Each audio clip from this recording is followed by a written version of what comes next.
세상을 사랑한 만큼 돌려받습니다. 은혜를 사모하면 그만큼 은혜를 받습니다. 오홀리바는 사랑하던 곳에게 매를 맞습니다. 우리는 세상을 사랑하지 않고 매 맞는 일이 없기를 원하며 주님을 사랑하여 복 받기를 원합니다. 오늘도 친히 말씀 증거하여 주시옵소서. 거룩하신 예수 그리스도의 이름으로 기도드립니다. 아멘.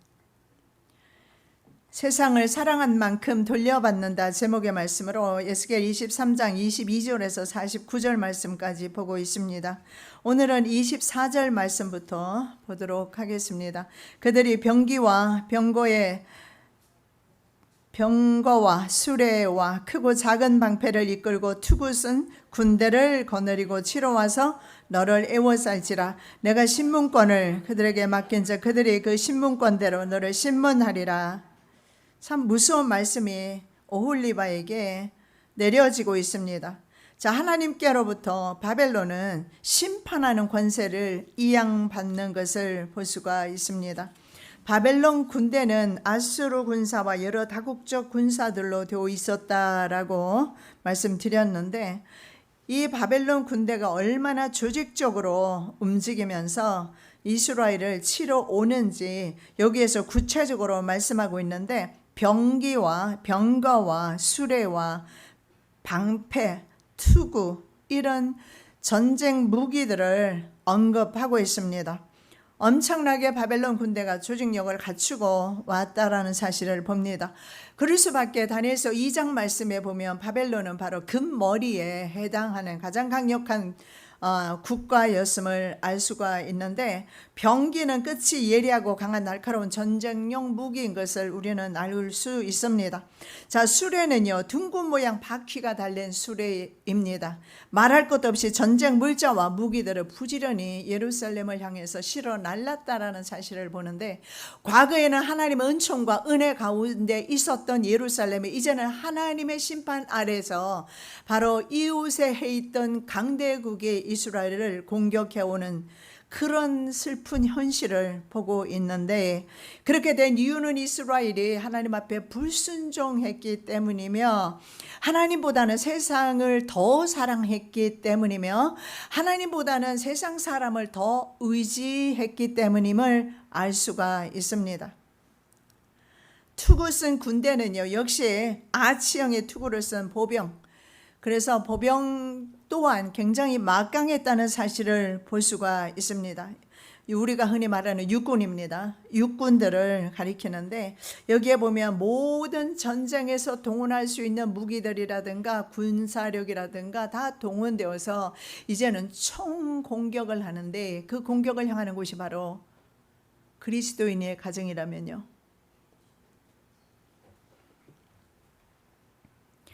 이런 강한 조직력을 자랑하는 바벨론 군대가 1차로 기원전 606년에 이스라엘을 공격합니다. 그리고 597년에 2차로 역시 이스라엘 남유다를 공격하고, 세 차례 마지막 586년에 예루살렘 성을 완전히 함락을 시키죠.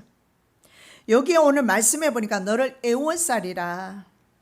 어쩌면 과거에는 천군 천사들을 동원해서 이스라엘을 보호하셨고, 하늘의 불수레와 불병거, 때로는 하나님께서 구름 기둥과 불 기둥으로 이스라엘과 이스라엘 백성들을 보호하셨습니다.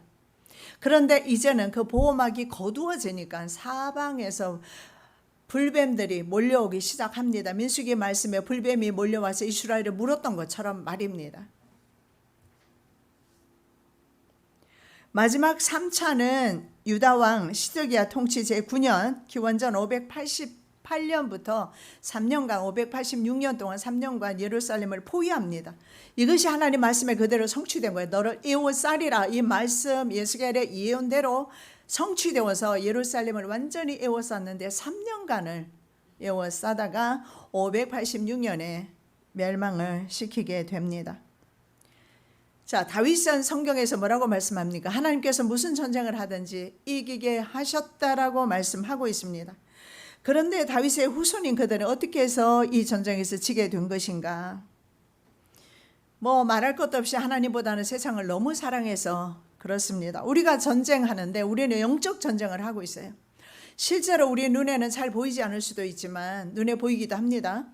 사탄의 세력들이 있죠. 그 사탄의 세력은요, 항상 진을 형성하고 성도의 그 진을 파하기를 원합니다. 믿음에서 이탈하기를 원하고 실족시키기를 원하면서 가전 음모와 그리고 술수를 동원해서 믿는 자들을 넘어뜨리면서 특히나 돈이라는 것을 사용해서 돈에 사람들로 하여금 미치게 해서 하나님을 떠나도록 만들어 버립니다. 사업에 미치고 돈에 미치고, 그래서 믿는 사람들조차 돈이 있어야 예수를 믿는다고 생각합니다. 주님은 돈 필요 없다고 말씀합니다.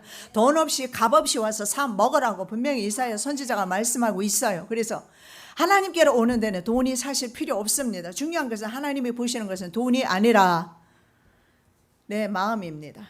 내 마음을 어디에 두느냐. 정말 이거는 아무리 강조해도 부족함이 없습니다. 마음까지 빼앗길 것 없지 않습니까?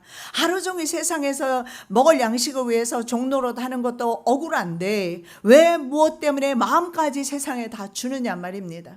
그럴 필요까지는 없는데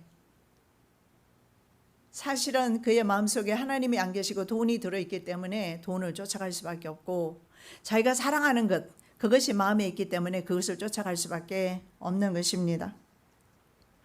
전쟁의 승패는 여호와께 있습니다.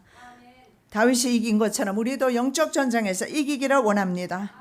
그래서 이길 수 없는 전쟁에 힘을 더 이상 소진하지 않았으면 좋겠습니다. 아무리 말씀을 들어도 역시 나는 내 길을 가리라, 그 고집으로 인해서 때로는 패가 망신할 수도 있다. 우리는 우리의 고집을 멈추는 게 참 중요한 것 같아요. 내가 처음엔 이 길이 바른 길 같아서 갑니다. 그러나 가다가 자꾸 막힐 때는 하나님이 막으시는 거예요. 그리스도인의 가정이 형통하지 못할 때는 반드시 이유가 있습니다. 하나님이 막고 계시는 거예요.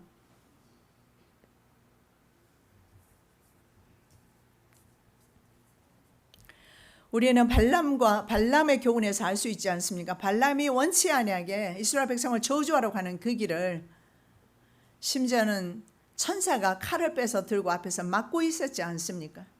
그런데 나귀는 그것을 봅니다. 그리고 그 천사를 피합니다. 그런데 발람은 그걸 보지 못해요. 그래서 나귀를 칩니다. 나귀가 입을 엽니다. 왜 나를 때리느냐? 내가 언제 주인에게 불순종한 적이 있더냐? 바로 지금 눈앞에 칼을 차고 있는 천사가 보이는데 그가 너를 죽이려 하는데 내가 이 길을 가야 되겠느냐? 이 말 아니겠습니까? 미인물도 하나님께서 제어하는 것을 보고 있고 그 길을 가면 안 되는 줄 알아요.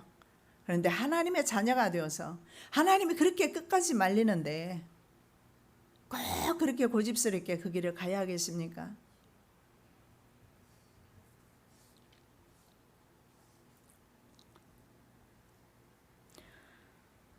결국은 이스라엘은 고집대로 갔습니다. 그래서 하나님께서 신문권을 누구에게 주었느냐? 바벨론에 주었습니다. 내가 신문권을 그들에게 주었다. 판결권을 그들에게 주었다라는 것입니다. 자, 이 신문권이라는 것은 미시파트입니다. 미시파트, 법적 판결이고 공식적인 선거입니다.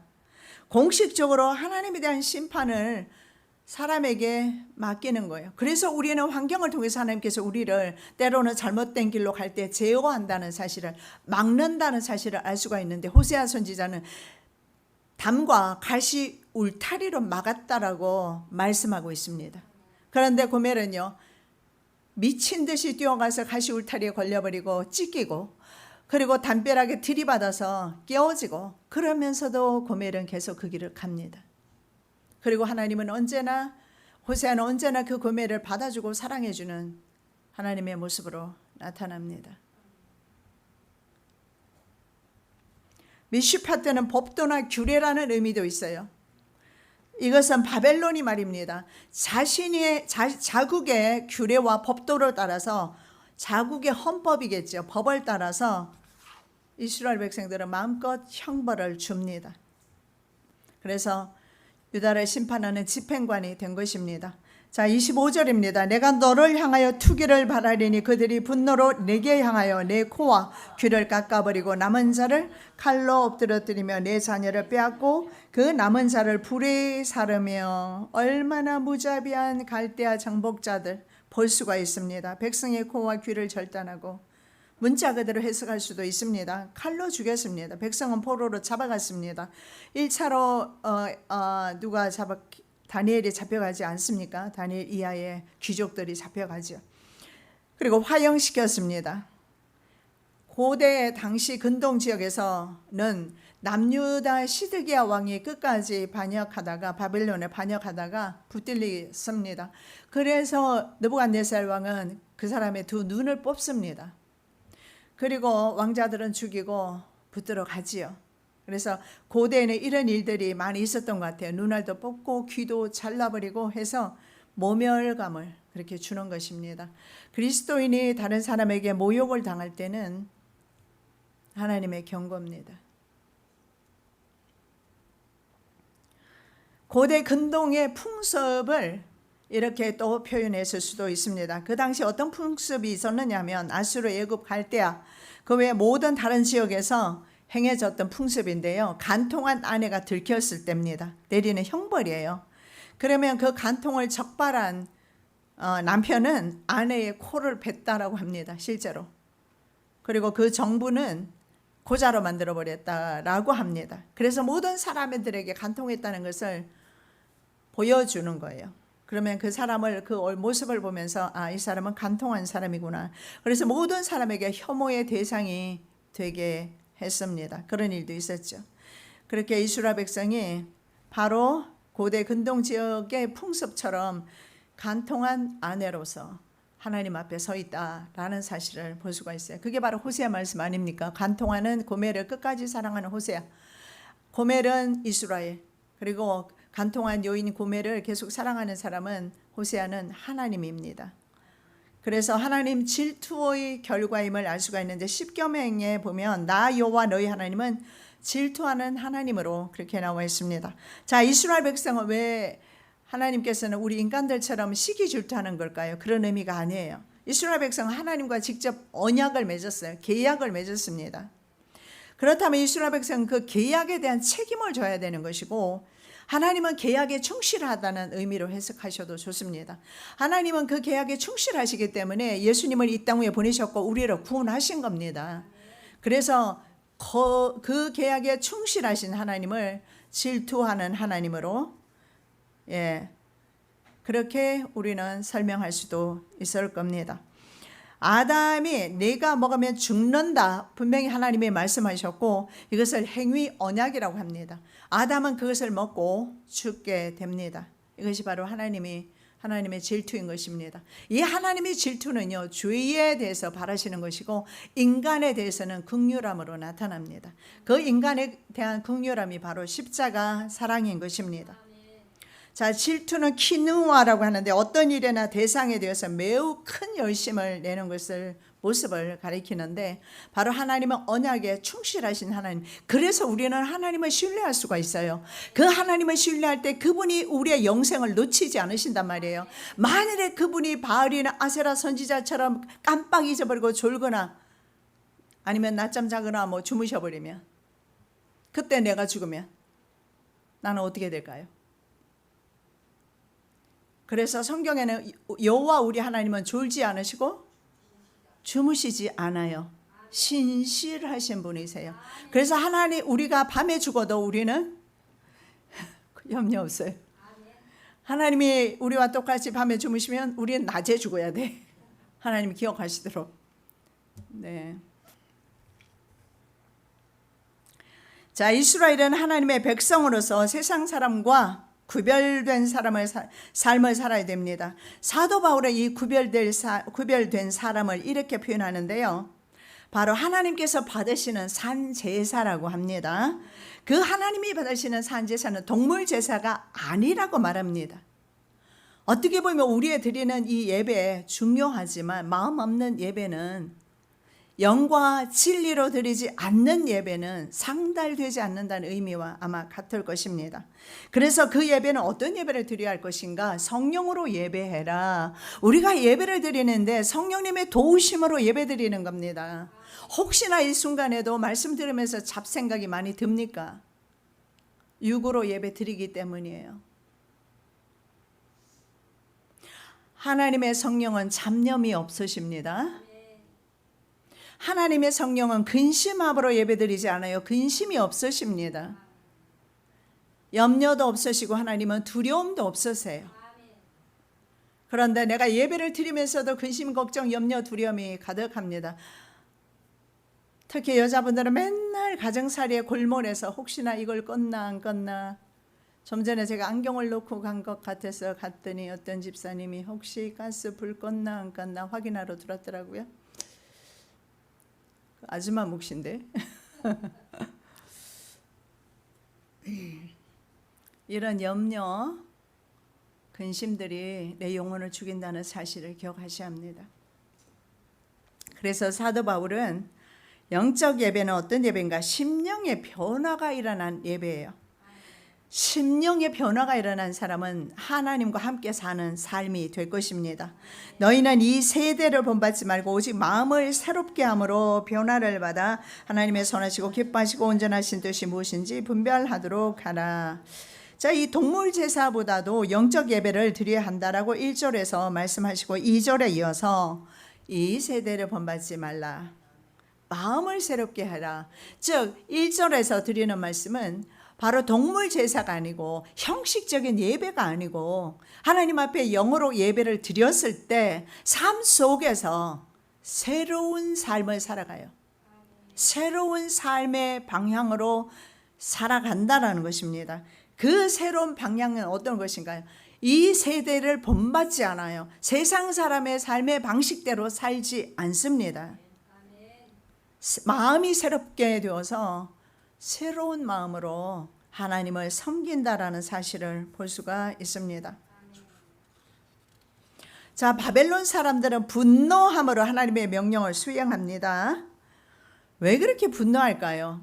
하나님의 분노를 대리적으로 표현한 것입니다. 분노는 해마라고 하는데 해마는 아주 뜨거워져 있는 상태를 가리켜요. 막 속에 이 분노가 가득 차서 폭발하기 직전의 분노를 가리키는데 어쩌면 하나님의 현재 마음이 아닐까 싶습니다.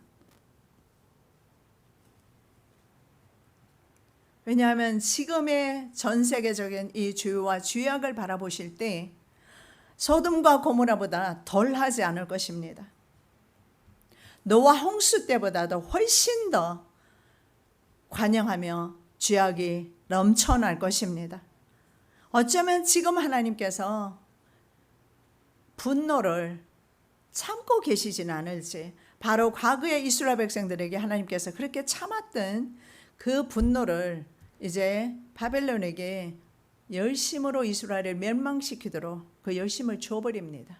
그래서 전무후무한 역사 가운데, 세계사 가운데 전무후무한 패망을 세 차례나 그것도 걸쳐서 경험하게 되는데, 그것이 바로 바벨론 군대에 의해서지만 바벨론 군대의 분노는 바로 하나님의 분노이다 라는 것입니다.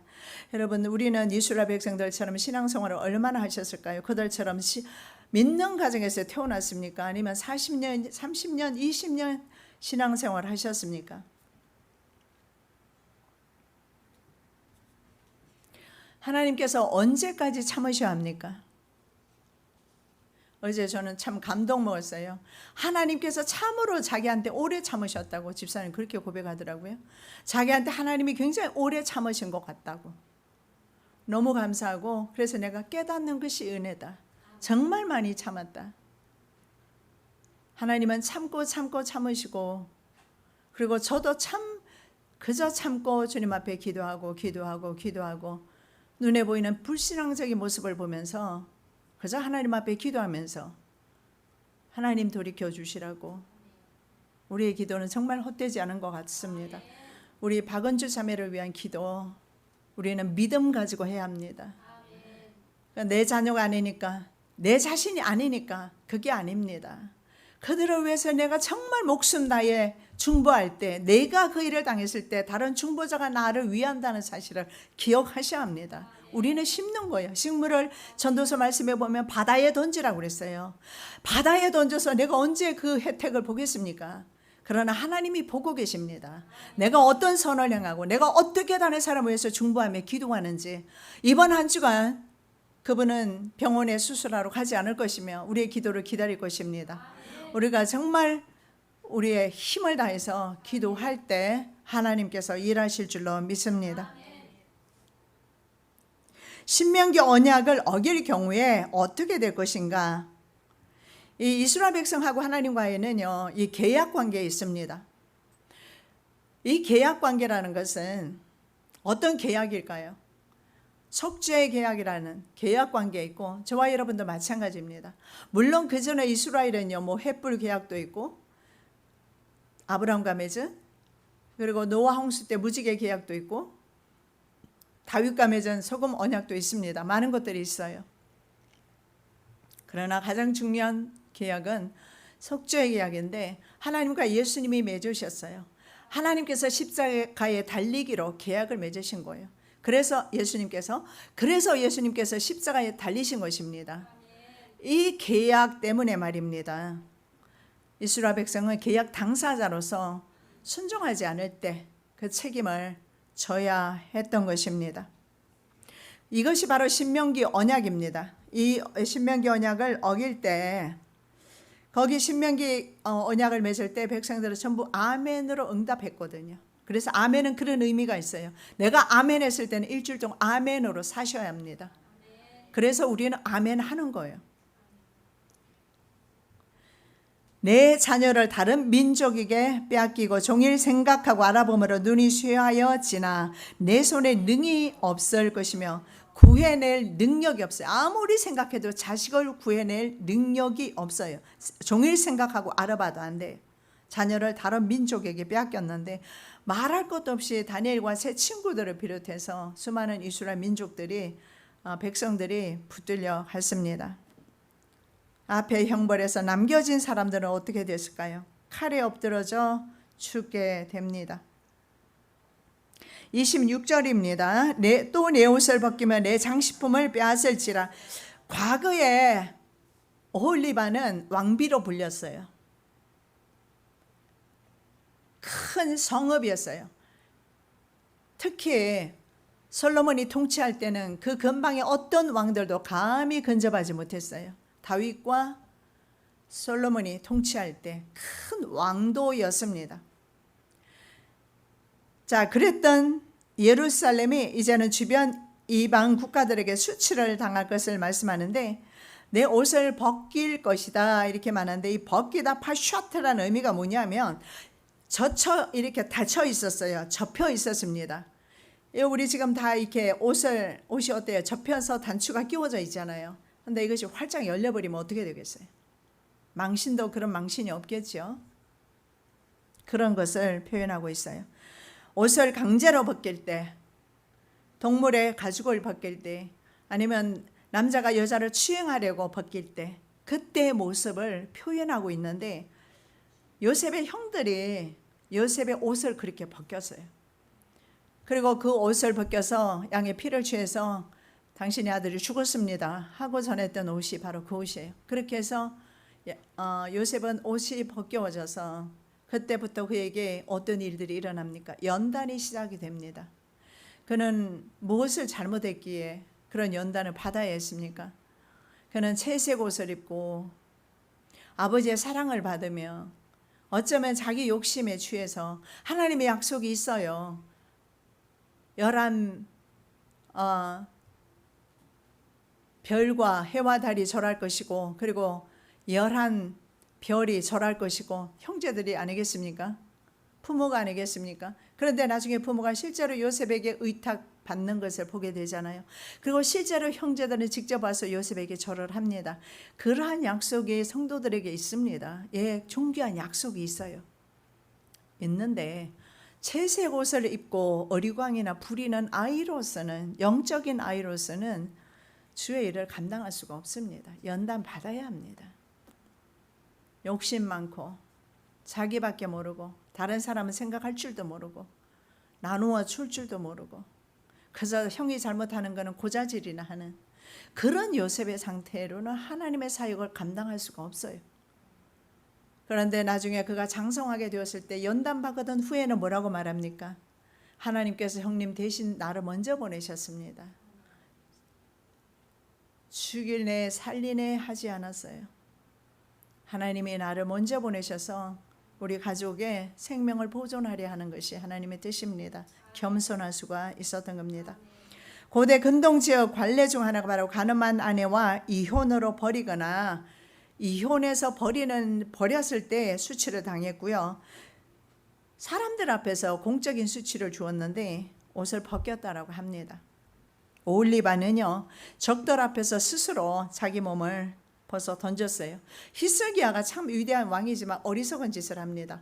바벨론 사자가 사신이 왔을 때 자기 왕궁의 모든 왕궁문을 열어서 보물을 다 보여줍니다. 그래서 이사야 선지자가 와서 책망하죠. 너 어리석게 행했다. 이제 여기 있는 모든 보물은 바벨론으로 옮겨질 것이다. 그 말씀대로 바로 히스기야 후손인 바로 여호야김 시드기야 시대의 모든 이제 이스라엘은 멸망을 당하고 실제로 바벨론의 예루살렘의 왕궁에 있던 보물은 옮겨지게 됩니다.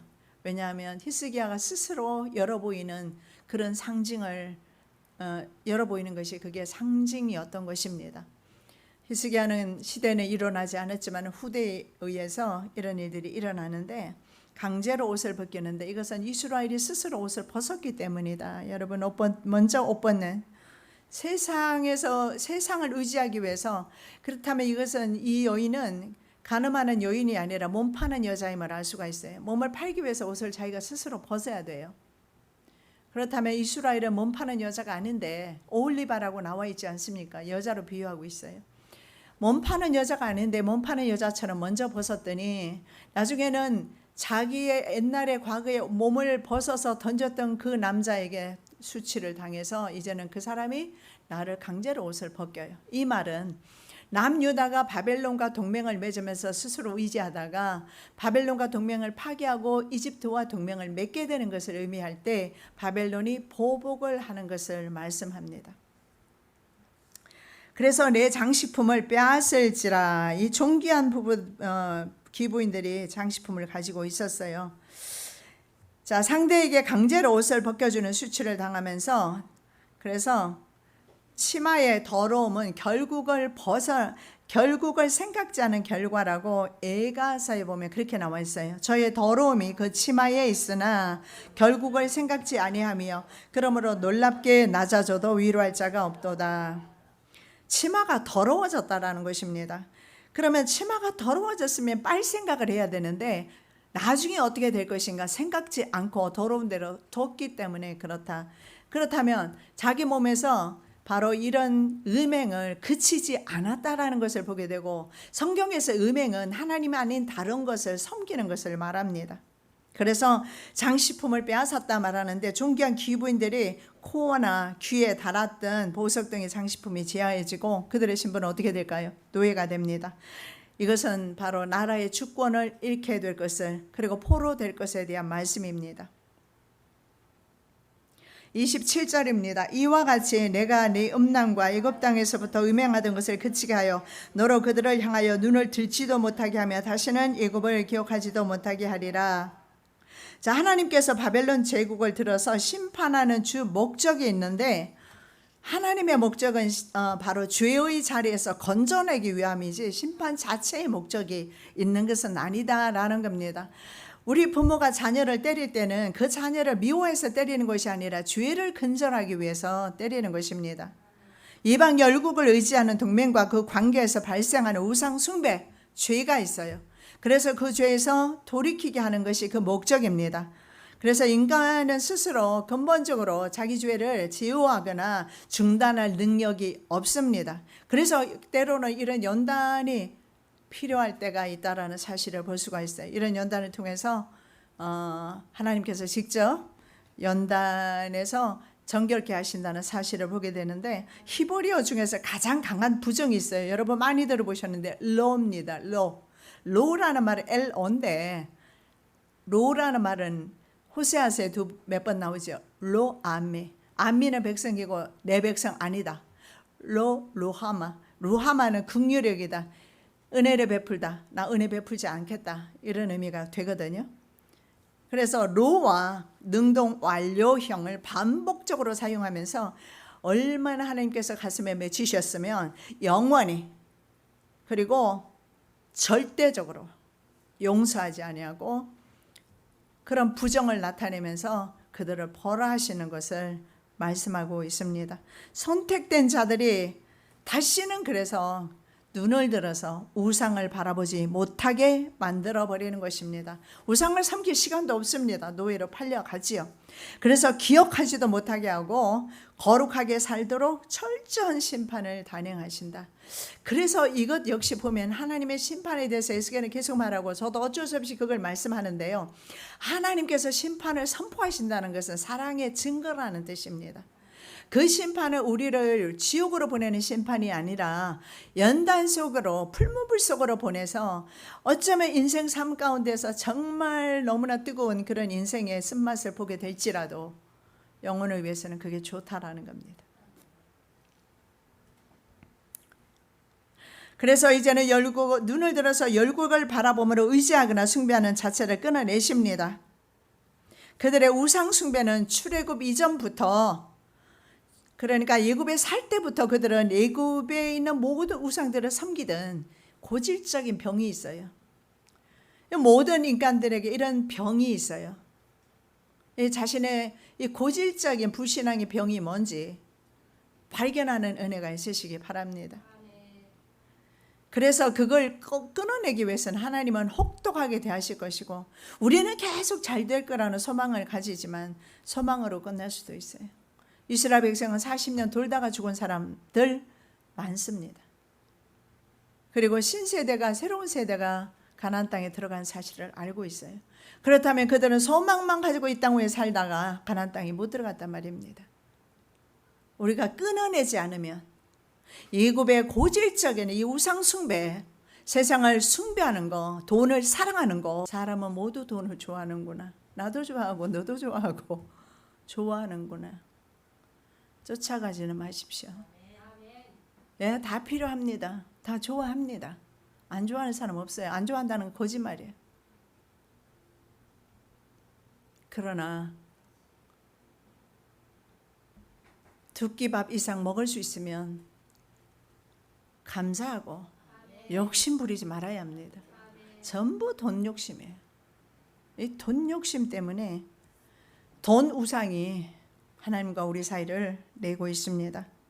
그래서 이스라엘은요, 뿌리 깊은 고질적인 질병이 바로 우상 숭배였습니다. 그래서 그것을 잘라내기 위해서 복을 줄 때는 안 돼요. 잘라내지 못해요. 근절하지 못해요. 그래서 바벨론에 보냅니다. 그러면서 그들은 다시는 우상을 쳐다보지 않고 살게 되는데, 그래서 애굽에서 불러내신 이유는요, 종살이에서 해방하고자 하는 뜻도 있지만 우상 숭배의 삶을 근절하는데 더 큰 의미가 있을 겁니다. 그리고 더 나아가서 우상 숭배가 근절이 될 때 하나님을 예배하면 하나님은 그 예배를 받으시고 이스라엘 백성은 비로소 거룩한 백성으로 살아가는 것입니다. 애굽은 우상 숭배로 대표되는 죄악의 전형입니다. 그렇기 때문에 죄의 전형이 이집트입니다. 그래서 우리에게도 동일하게 바로 죄악의 삶, 세상을 쫓아가는 삶, 우상 숭배의 삶, 이것을 근절할 때, 그리고 하나님을 예배할 때 비로소 하나님은 예배 받으신다. 자리에 와 있으니까 받으신다. 그런 생각 버리시고 내 안에 있는 이 고질적인 우상은 무엇일까? 은혜 받으시는 시간 되었기를 정말 간절히 소망합니다. 기도드리겠습니다. 사랑의 예수님, 참으로 감사합니다. 애굽은 우상 숭배로 대표되는 죄악된 삶의 전형이었습니다. 이스라엘 백성은 늘 이집트를 사모했고 오늘날 그리스도인들도 늘 돈을 사모하고 있습니다. 하나님, 그 모든 죄악의 근원을 뿌리부터 차단하여 주시옵고 이제는 더 이상 돈신을 쫓아가지 않게 도와주시옵시고 우상 숭배를 근절하고 하나님을 예배하는 거룩한 자녀 되게 하여 주시옵소서. 거룩하신 예수